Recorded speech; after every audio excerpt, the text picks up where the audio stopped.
আসসালামু আলাইকুম ওয়া রাহমাতুল্লাহি ওয়া বারাকাতুহু। আলহামদুলিল্লাহি ওয়া কাফা ওয়া সালামুন আলা ইবাদিহিল্লাযিনা আসতাফা আম্মা বা'দ।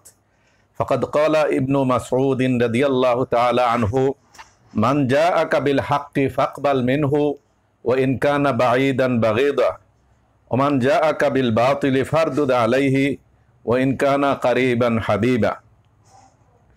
সম্মানিত মুসলিম ভাই ও বোনেরা, কিছুদিন আগে হেফাজতে ইসলাম বাংলাদেশের সম্মানিত আমির শেখ আল আল্লামা মুহিবুল্লাহ বাবুনগরী হাফিজাহুল্লাহ জামাতে ইসলামী এবং সৈয়দ আবুল আলা মওদুদী রহিমাহুল্লাহ সম্পর্কে একটি মন্তব্য করেছেন এবং তারও এই সম্মানিত প্রাণপ্রিয় উস্তাদ হাদিস দারুল উলুম দেওবন্দের শাইখুল হাদিস আল্লামা হযরত হুসাইন আহমদ মাদানী রহিমাহুল্লাহ এর উক্তিও তিনি এখানে উল্লেখ করেছেন। তো তার এই জামাত এবং মাওলানা মওদুদীর ব্যাপারে যে মন্তব্য পেশ করেছেন, এতে বাংলাদেশি জনগণের মধ্যে একটা ভুল বুঝাবুঝির তৈরি হয়েছে। কেউ এটাকে সমর্থন করছেন, কেউ আবার এর বিরোধিতা করছেন।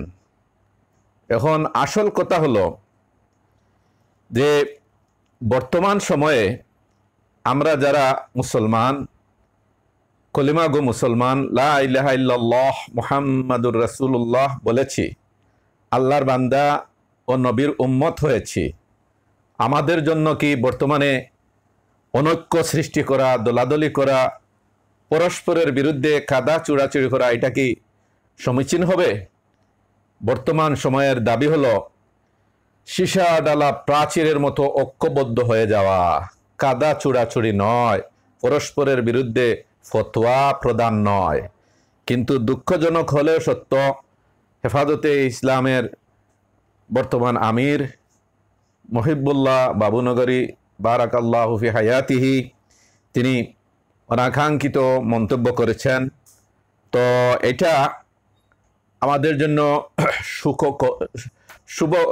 সুখকর নয়, কারণ এই ধরনের দলাদলি পরস্পর কাদাছড়াছড়ির কারণে পতিত আওয়ামী সরকার আবার এসে যায় কিনা এটা চিন্তা করতে হবে। শাপলা চত্বরে যে হেফাজতে ইসলামকে যেভাবে মেসাকার এবং হত্যা করা হয়েছে, তা আমাদের সকলেরই স্মরণে রাখা উচিত। আর এই জন্যই অস্তিত্বের প্রয়োজনে আমাদের সীসা ডালা প্রাচীরের মতো ঐক্যবদ্ধ হওয়া দরকার। আমাদের ঐক্যের দেয়ালে ফাটল ধরানো ঠিক নয়।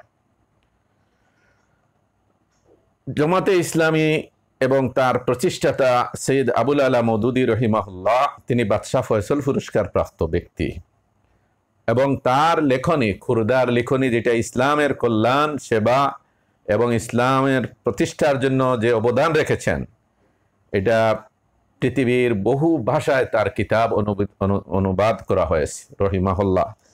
তো আমরা মনে করি যে জামাতে ইসলামী মাওলানা মওদুদী কলিমা ইসলাম পড়েছেন, কলিমা শাহাদত পড়েছেন, 5 ওয়াক্ত নামাজ পড়েন, রোজা রাখেন, হজ করেন, যাকাত প্রদান করেন এবং আল্লাহ দ্বীন কায়েমের জন্যই দৃঢ় পথ এবং সংগ্রাম চালিয়ে যাচ্ছেন। অতএব এই দলকে ইসলামী দল নয় বলা, এটা আসলে অনাকাঙ্ক্ষিত।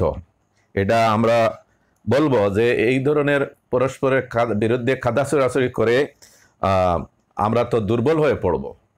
আল্লাহ তাআলা বলছেন, ওয়ালা তানাজাউ ফাতাফশালু ওয়া তাযহাবা রিহুকুম, তোমরা পরস্পরের ঝগড়া বিবাদে লিপ্ত হইও না, তোমরা মনোবল হারিয়ে ফেলবে এবং তোমাদের শক্তিও চলে যাবে। ইসলাম বিরোধী শক্তি তো আমাদেরকে কুমন্ত্রণা দিয়ে, কুবুদ্ধি দিয়ে পরস্পরের বিরুদ্ধে লাগিয়ে দিবে। আমরা যেন তাদের খপ্পরে না পড়ি এবং তাদের কুবুদ্ধিতে আমরা যেন নিজেরা পরস্পরের বিরুদ্ধে যেন কামড়ি, পরস্পরের বিরুদ্ধে যেন কাদা চূড়াচুড়ি না করে। আল্লাহ তাআলা আমাদেরকে হেফাজত করেন।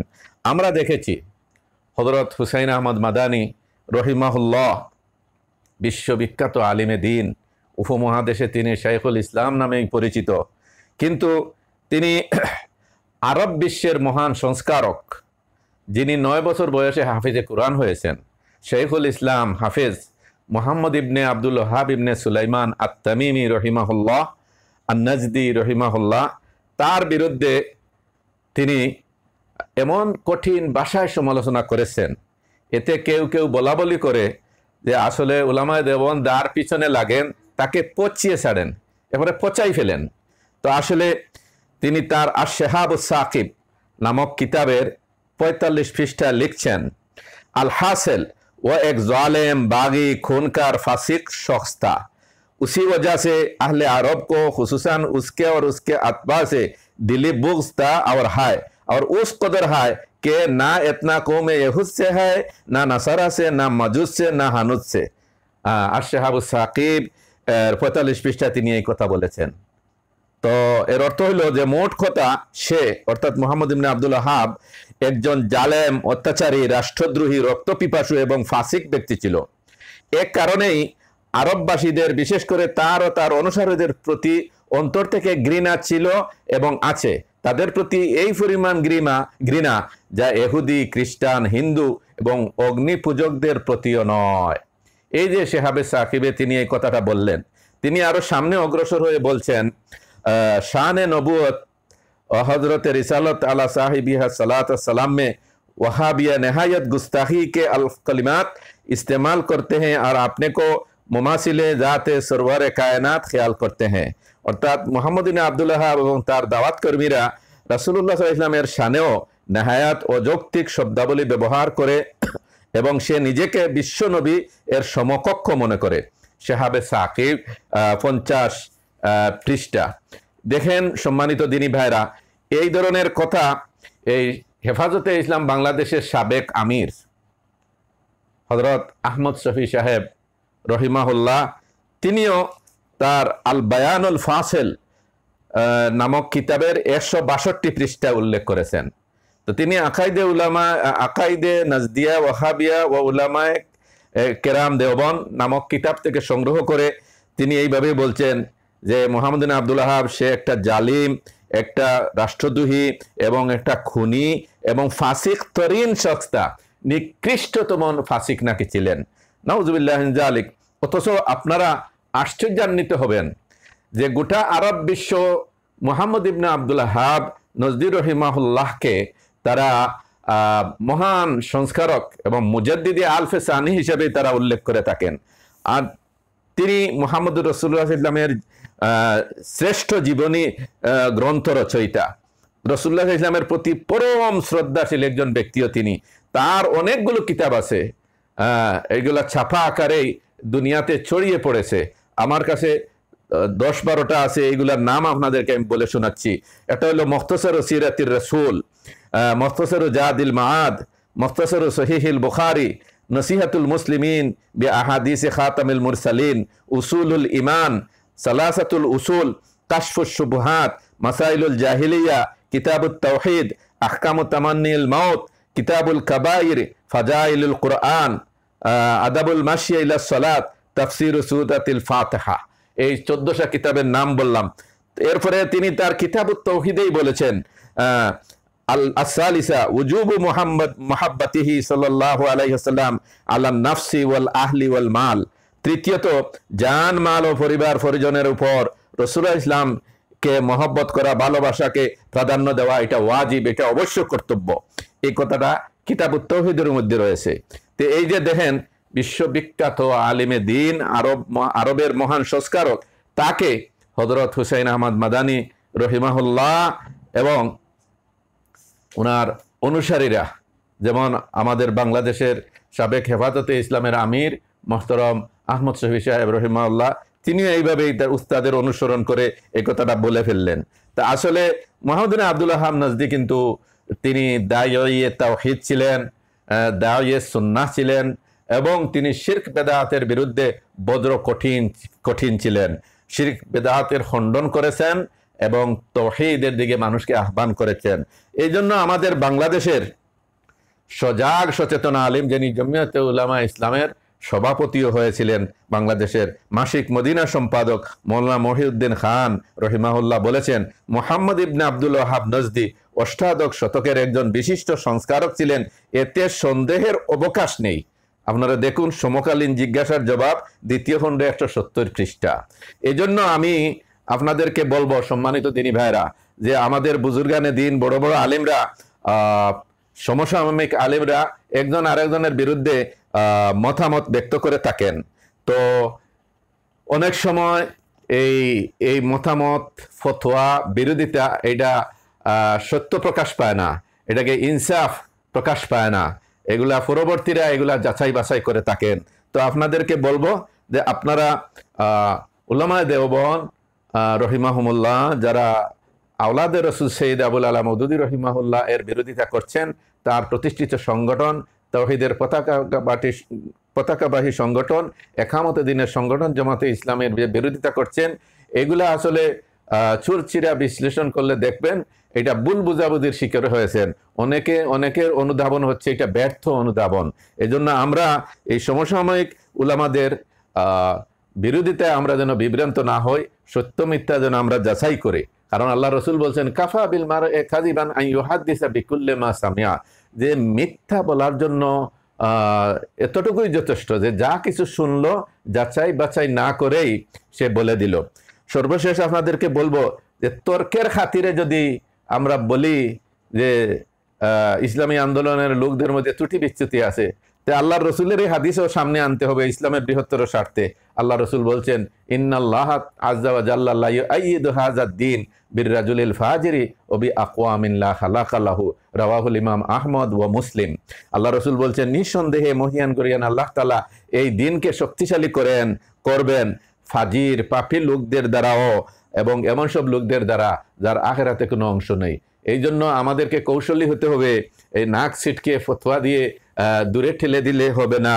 এরপরে হইল মুহাম্মদ ইবনে আব্দুল ওয়াহাব নজদি রহিমাহুল্লাহ সম্পর্কে এই উলামায়ে দেওবন্দ কি বলছেন আপনাদেরকে এটা দেখাইলাম। আর দেওবন্দের শেষ আকাবির আল্লামা মনজুর নোমানী রহিমাহুল্লাহ, তিনি কিন্তু এই যে দেখেন আপনারা কিতাব শেখ মুহাম্মদ ইবনে আব্দুল ওয়াহাবকে খেলাফ প্রোপাগান্ডা, তিনি এই বই লিখে তিনি আরব বিশ্বের আলেমদের কাছে ওজর পেশ করেছেন যে ওনারা সত্যাসত্য যাচাই না করেই মন্তব্য করেছেন, এগুলা গ্রহণযোগ্য নয়। তিনি এই মর্মেই বলছেন, আবার বলছেন, উলামায়ে দেওবন্দের আকীদা বিশ্বাস এবং মুহাম্মদ ইবনে আব্দুল ওয়াহাব নজদির আকীদা বিশ্বাসের মধ্যে খুব একটা গরমিল নেই, দূরত্ব নেই। তো সম্মানিত দিনী ভাইরা, আপনাদের খেদমতে অনুরোধ হলো আমরা সমসাময়িক আলিমদের ফতোয়া এগুলো আমরা যাচাই করব। কারণ অনেকেই হিংসা প্রতিহিংসার বশবর্তী হয়েই কথা বলেন, ফতোয়া দিয়ে থাকেন, যেখানে সত্য খুঁজে পাওয়া যায় না, এটা বাস্তবতা বিবর্জিত মন্তব্য হয়ে যায়, অভিমত হয়ে যায়।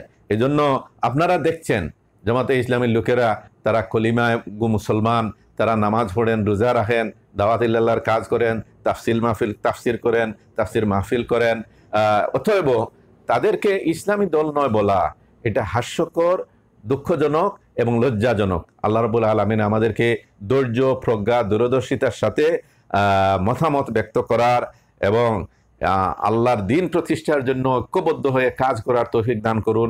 আমাদের মধ্যে আন্তরিকতা, ভালোবাসা, হৃদ্যতা এর সৃষ্টি করে দিন, যেটা কুরআনুল কারীমে আল্লাহ তাআলা বলছেন, ইন্নাল্লাযিনা আমানু ওয়া আমিলুস সালিহাতি সায়াজআলু লাহুমুর রাহমানু উদ্দা, নিশ্চয়ই যারা ঈমান এনেছে, ভালো ভালো কাজ করে, দয়াময় আল্লাহ তাদের মধ্যে ভালোবাসা, হৃদ্যতা সৃষ্টি করে দেন।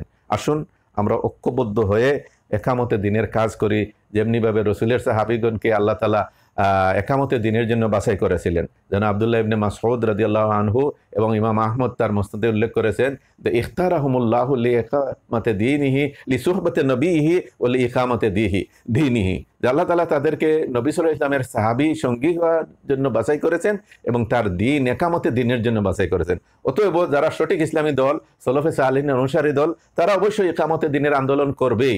আসুন আমরা ঐক্যবদ্ধ হয়ে একামতে দিনের কাজ করি, আল্লাহর রাজ, আল্লাহর শাসন, কোরআনের শাসন কায়েম করার চেষ্টা করি। আল্লাহ তাআলা আমাদের তৌফিক দান করুন, আমাদের ত্রুটি বিচ্ছুতি মাফ করে দিন এবং ভুল বুঝাবুঝি, কুদারণা, হিংসা বিদ্বেষ দূর করে দিন। আসসালামু আলাইকুম ওয়া রাহমাতুল্লাহি ওয়া বারাকাতুহু।